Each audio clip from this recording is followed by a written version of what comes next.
ও সে পায়ে পড়ে গেল। সে বলল যে মওলা, আমি আপনাকে চিনতে পারি নাই, আপনি এই অবস্থায় আছেন। সকাল থেকে ইমামে হুসাইনকে আঘাতের উপরে আঘাত দেওয়া হলো, বর্ষার আঘাত।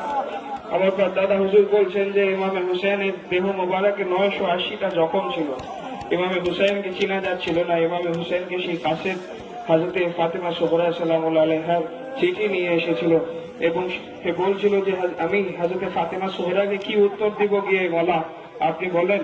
উনি জিজ্ঞাসা করেছেন যে আমার ভাইয়া আলী আকবর কেমন আছে, আমার ভাই আলী আসগর কেমন আছে, আমার ভাইয়া কাসেম কেমন আছে, আমি কি উত্তর দিব? উনি জিজ্ঞাসা করছেন যে আমার চাচাজান হযরতে আব্বাসে আলমদার কেমন আছে। ইমামে হুসাইন আপনি বলেন আমি কি উত্তর দিই?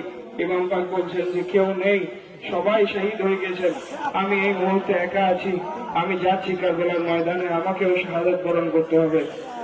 ইমাম হুসাইন আলাইহিস সালাম উনি খেমার দিকে দেখলেন কেউ নেই। উনি শেষ মুহূর্তে উনি একটা ডাক দিলেন। উনি বললেন হাল মিন নাসিরিন ইয়ানসুরুনা, কেউ আছে সাহায্যকারী যে আমার সাহায্য করবে? ইয়াজিদি সৈন্যরা চুপ থাকলো, কেউ উত্তর দিল না। ইমাম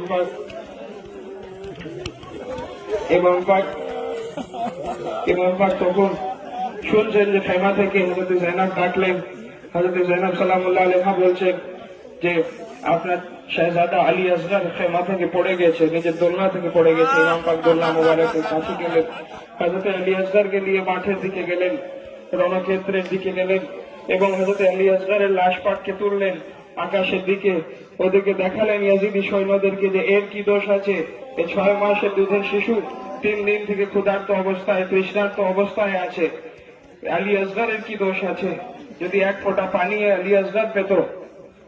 কিন্তু হায় আফসোস, আমার ইবনে সাদ বলল যে হুরমালাকে বলল ইকতা কালাম আল হুসাইন, এবং ইমামে হুসাইন আলাইহিস সালামের দিকে তীর চালানো হলো। হযরতে আলী আসগর আলাইহিস সালামের গলা মুবারককে ছিদ্র করে ইমাম পাকের জিসম মুবারকে লেগে গেল। ইন্না লিল্লাহি ওয়া ইন্না ইলাইহি রাজিউন। হযরত আলী আসগর আলাইহিস সালামের শাহাদাত হয়ে গেল।